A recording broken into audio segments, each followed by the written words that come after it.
El 13 de agosto de 2022, Cleonice Antonio Santos llegó a un hospital en São Vicente, en la costa de São Paulo, en estado gravísimo. Quien la llevó hasta allí fue su propio novio, diciendo que ella se sentía mal.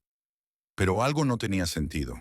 Su estado era mucho peor que un simple malestar. Los médicos corrieron contra el tiempo y la llevaron directamente a cirugía. Pero cuando comenzaron el procedimiento, descubrieron algo aterrador. La situación era tan cruel que incluso después de 8 horas de cirugía, no lograron salvarla. Cleonice fue víctima de un crimen terrible, una verdadera tortura. Este es, sin duda, uno de los casos más impactantes que he traído aquí en el canal. Pero antes de comenzar, suscríbete al canal para no perderte ningún video como este. Activa la campanita para recibir las notificaciones y, por supuesto, deja tu like porque eso ayuda mucho a la difusión. Y aprovecha para comentar aquí abajo qué caso te gustaría ver por aquí. Ahora, vamos con el video. Cleonice Antonio Santos, o simplemente Cleo, como la llamaban cariñosamente sus amigos y familiares, tenía 48 años cuando todo sucedió, en agosto de 2022. Era una profesora jubilada y vivía en São Vicente, en la costa de São Paulo. Durante más de 20 años, Cleo dio clases a niños y cuidó de sus alumnos como si fueran sus propios hijos. Marcó la vida de muchas generaciones y, incluso después de que sus alumnos crecieron y formaron sus propias familias, muchos aún mantenían contacto con ella. Pero, entre todas las personas que Cleo amaba, su hija Stephanie era la más especial. Con 23 años en ese momento, Stephanie trabajaba como pastelera y tenía una conexión muy fuerte con su madre. Cleo era una persona alegre, querida por todos y conocida por su sonrisa contagiosa. Pero ese brillo comenzó a desvanecerse cuando conoció a Manuel Acacio. Manuel era ayudante de albañil, tenía 47 años y salió con Cleo durante unos 2 años. Al principio parecía una relación normal, pero con el tiempo comenzó a mostrar su verdadera personalidad. Manuel era extremadamente celoso y agresivo, además de beber mucho y pasar largos periodos sin trabajar. Después de insistir durante un tiempo, Manuel logró convencer a Cleo de que lo dejara vivir con ella. Así, se mudó a la casa donde ella vivía con su madre y su hija, en el barrio Jardín Guazú. Fue entonces cuando las cosas empezaron a empeorar.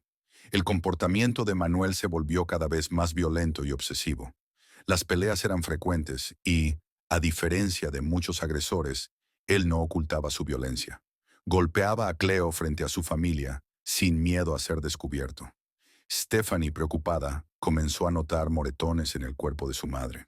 Muchas veces, corría tras Cleo antes de que se bañara, tratando de ver si las heridas seguían allí.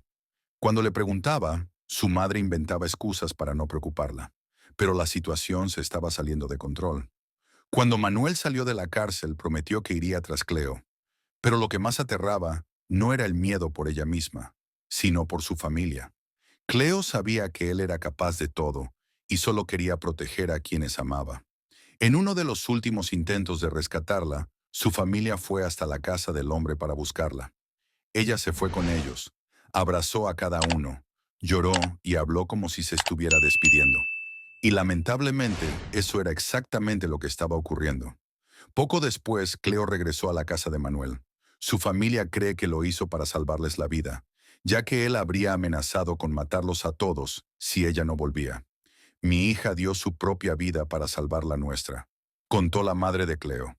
En la segunda semana de agosto de 2022, Cleonice comenzó a sentirse mal. Sentía un dolor intenso en el abdomen y tenía un sangrado preocupante. Pero había un problema.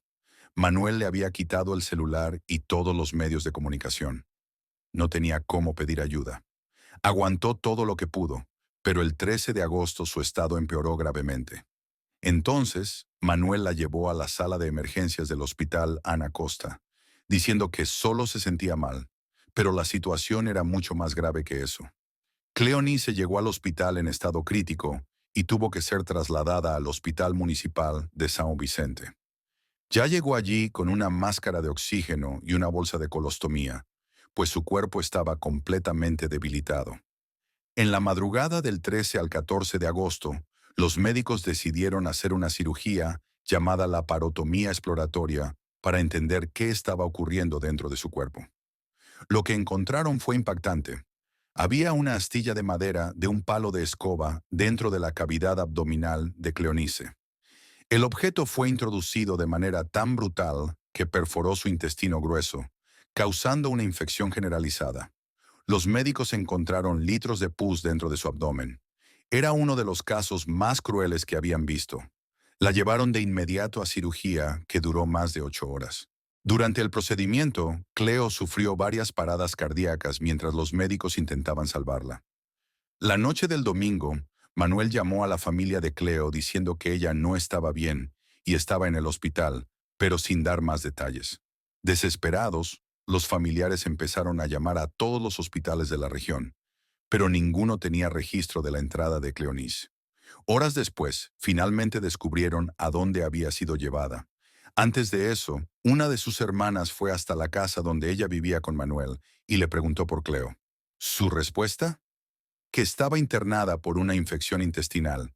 La familia corrió al hospital, pero era demasiado tarde. Tan pronto como llegaron, recibieron la noticia que nadie quería escuchar. Cleonice había fallecido tras su cuarta parada cardíaca. El dolor fue inmenso. Todo sucedió muy rápido, y al principio, nadie podía entender lo que realmente había pasado. Solo cuando un médico habló con la hermana de Cleo, la verdad salió a la luz. Le explicó 3 veces, hasta que finalmente comprendió. Cleonice había sido empalada. La familia quedó en estado de shock. Era un crimen brutal, una de las formas más crueles de tortura. ¿Qué le hizo? La destrozó por celos. Esto no es un hombre, es un monstruo, expresó con dolor una prima de Cleo. La policía civil inició las investigaciones, tratando el caso como una muerte sospechosa, pero pronto quedó claro que se trataba de un feminicidio. Desde el principio, Manuel era el principal sospechoso, tanto para la policía como para la familia. Pero, en cuanto Cleo murió, él desapareció. En la casa donde ambos vivían, la policía encontró una sábana con manchas rojas, posiblemente de sangre. El 18 de agosto se decretó su prisión temporal, pero Manuel nunca fue encontrado. Hasta el día de hoy sigue prófugo. El velorio y entierro de Cleonice se llevaron a cabo el 16 de agosto, en el cementerio de São Vicente. Y así, Cleo se convirtió en otra víctima de feminicidio en Brasil. Si llegaste hasta aquí, deja en los comentarios un mensaje de apoyo para la familia de las víctimas que muchas veces siguen nuestros videos. Dale like, comenta y comparte para que este caso sea recordado y para ayudar a que nuestro trabajo llegue a más personas. Y no olvides activar la campanita de notificaciones para no perderte ningún video. Hasta la próxima.